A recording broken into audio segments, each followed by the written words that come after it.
Magandang umaga po, Ma'am Loida. Magandang umaga din po sa inyo, ma'am and sir. Thank you for being with us on the show. Ma'am, bago natin pag-usapan yung nangyaring lindol nung isang araw, ilang taon na po kayo dyan sa Taiwan? 26 years na po ako dito, ma'am. Ano po ang trabaho ninyo? Nagbi-business kami nung asawa ko sa restaurant. Meron po kayong asawa. Ang asawa niyo po ay Taiwanese o Pilipino? Taiwanese po. Taiwanese po. So, 26 years na po kayo kumbaga, dyan. para na siyang local doon. Oo. Siya, oo. Saan po exactly sa Taiwan, ma'am? Hualien po ako. Sa Hualien, oo. Ma'am, ito nga 26 years na kayo, sinasabi sa mga balita, in 25 years, yung na-experience kamakailan dyan na lindol, yan ang pinakamalakas. Pwede niyo po ba kaming kwentuhan ng sarili ninyong experience nung nangyaring lindol dyan sa Hualien? Okay po. Yung umaga na yun, ma'am, at dahil maaga pa, nasa bed pa actually, at saka nag-uusap pa kami nung friend ko. Then after mga 7:58 yata yung biglang lumindol. Actually sa 26 years ko dito, ito yung second na lindol na malakas, pero ito ang mas malakas talaga. Yung last Wednesday. Tapos yung ano niya dati hindi naman ganyan. Kami ang mga taga Hualien kasi sanay na kami sa lindol kumbaga. Kasi ang Hualien is prone sa lindol every year, lagi yan. Lagi pong Hualien. So parang okay lang naman sa akin nung first, sabi ko okay, parang okay lang, sanay na.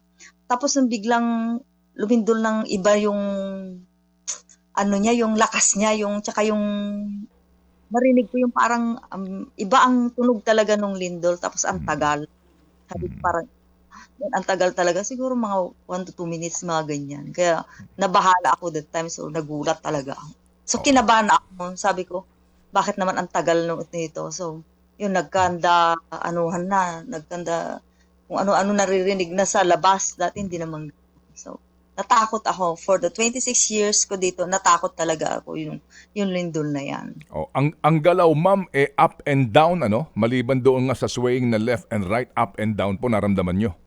Yes po. Mostly swing. Pero talagang matagal yung swing yung pagyanig-yanig talaga matagal. Medyo matagal. Pero so far ho naman sa inyo pong pamilya, safe po kayong lahat, ma'am?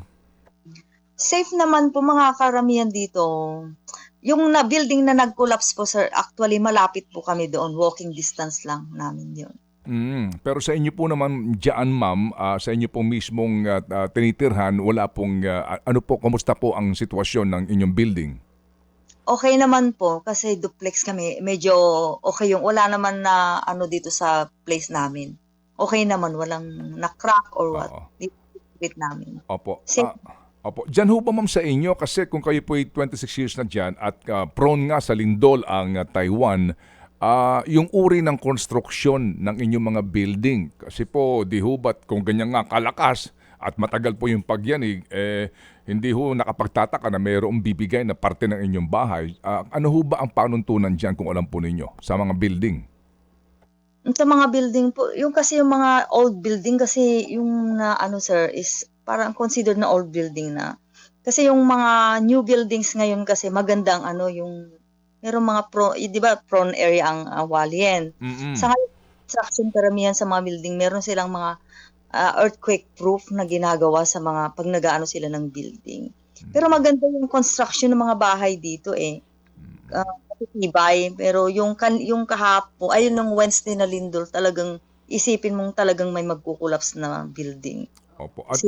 At dyan ho ba, ma'am, sa inyo, ano po yung warning system na pinatutupad ng gobyerno kapag ganun na uri po nga ng lakas ng lindol? Paano po ang abiso po ng gobyerno?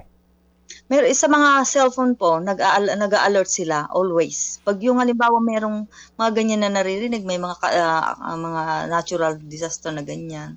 Nagwa-warning sila through Facebook, cellphone, nandyan lang. Internet po ginagamit nila. Everyone po nag-warning sa cellphone na may lindol, may typhoon, ganyan, nag-warning po sila. Oo. Ito nga pong Hualien ang epicenter ng lindol, at ilan po ba ang mga Pilipino na nagtatrabaho dyan? Mahigit 1,000 plus po dito kasi naka-record naman sa aming 1,400 plus. Pero dahil merong on and may uuwi, may babalik, kaya minsan lista. Pero 1,000 plus po dito sa Hualien. Ito pong napabalita na 3 Pilipino na nasugatan. Lahat po ba ito ay taga Hualien? No, no, no, ma'am. Wala pong taga-Hualien na nasugatan or what. Lahat po ang mga taga-Hualien na mga Pilipino mostly safe. Meron sa mga caregiver, mga slight lang po, di ba?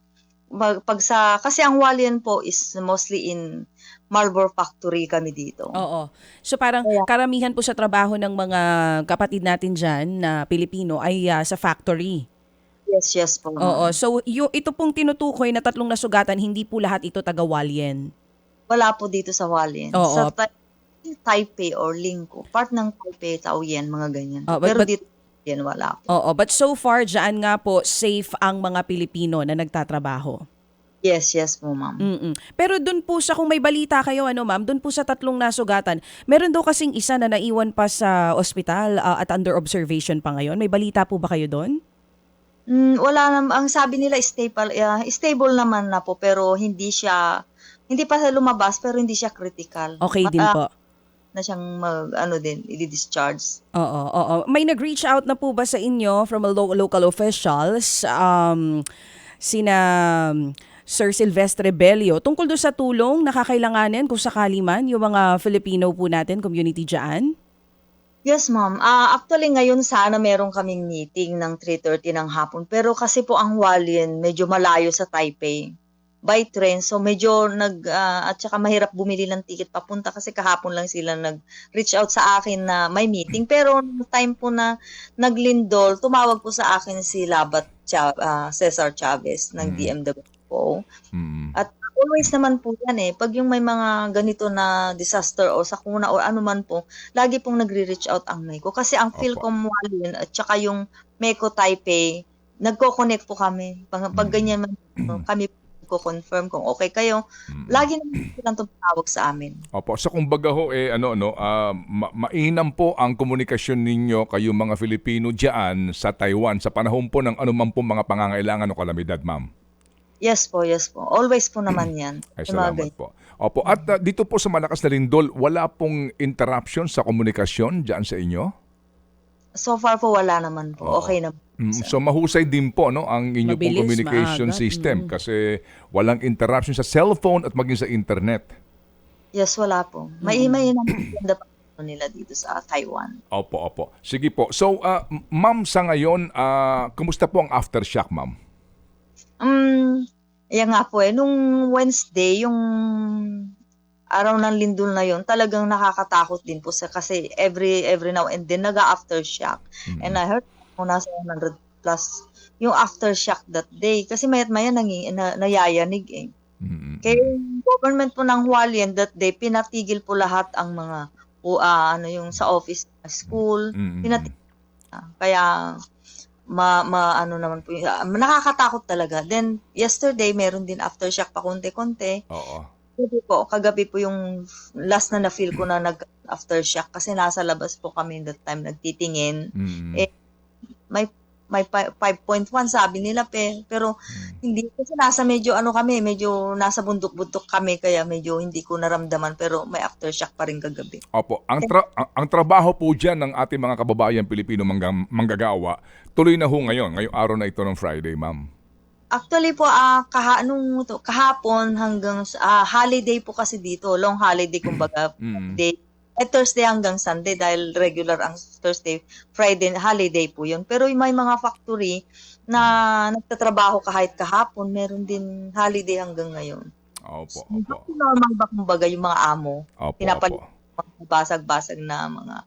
Oo, yung mga nagbaksakan ng mga gamit sa mga opisina at factory, ito ho ang inaayos ngayon. And kami po nagagalak na so far ho, safe po naman tayo dyan at 3 Pilipino nagkaroon po ng injuries pero hindi po naman po grabe. That's really good news po para sa amin dito. Matanong ko lang po kayo, ma'am, dito po sa usapin po nitong China na ginagawa pong pangharas din sa Taiwan, ano pong ginagawa nyo dyan preparasyon, ma'am? Ang Taiwan kasi, hindi naman sa pero maganda kasi ang nila dito. Hindi sila maganda man ang preparation nila, pero maganda rin ang pag-uusap kasi ng China at saka Taiwan for now kasi alam mo, nakadelikado din minsan yung China, alam naman natin na parang kinukuha rin nila ang Taiwan. Mm-mm. Naka-prepared po naman, may mga evacuation center na naka-ready. Tapos ang MECO, lagi po kaming nire-remind na may mga ganitong sakuna dahil di ba alam naman natin na may mga drills kami dito. Mm-mm. Na mga Pilipino, ina-advise na always ready. Yung mga gamit nyo, may isang bag, nalagay nyo mga papeles nyo, mga importanteng bagay. Kami dyan, nagdi-drill din po kami dito. Apo, so meron na ho kayong go bag, kumbaga, handang bitbitin sa panahon po ng, sa panahon ng emergency, kumbaga. Yes po. At saka may kanya-kanyang ginawa silang shelter o ano na dito. Mga underground ba? Yun ang preparation kasi nila dito sa Taiwan. Opo. So may shelter na po sa ilalim ng lupa na maaaring pagtaguan sa panahon na hindi po naman po natin gustong mangyari, pero kapag panahon po na merong mga sabihin na po natin na bombahan na mangyayari, may shelter na po. Yes po. They're prepared about that naman po. Okay, sige. So, ma'am, kailan kayo uuwi sa Pilipinas? Meron ba kayong balak magbakasyon? Bala ko nga sana this year, pero daming mga ganito. So, kailangan ko muna mag-stay. Opo. Kailan po kayo huling nauwi, ma'am, ng Isabela? Matagal na sir kasi nung 2018 kasi 2018 yes, pumunta yung parents ko dito, nagbakasyon. Ako na 6 years na rin ako hindi umuwi. Opo. So, kayo po'y bihasa na sa Mandarin, ma'am. Hindi naman gaano sir kasi ang hirap pag-aralan. Pero I try my best na talagang kahit pa paano pinag-aaralan namin. Mahirap. Opo. Thank you so much. Salamat po na marami, Ma'am Lloyda Salazar Hu, sa inyo pong panahon na binigay po sa aming programa. God bless po, ma'am. Thank you po. Thank you din po sa inyo. Salamat din po, sir. Salamat. Thank you. Si Ma'am Lloyda Salazar Hu, ang presidente po ng Filipino Community dyan po sa Hualien sa Taiwan. Ted Filon at DJ Chacha. Ngayon, nasa Radyo 5, 92.3 News FM. Monday to Friday, 6 to 10 a.m.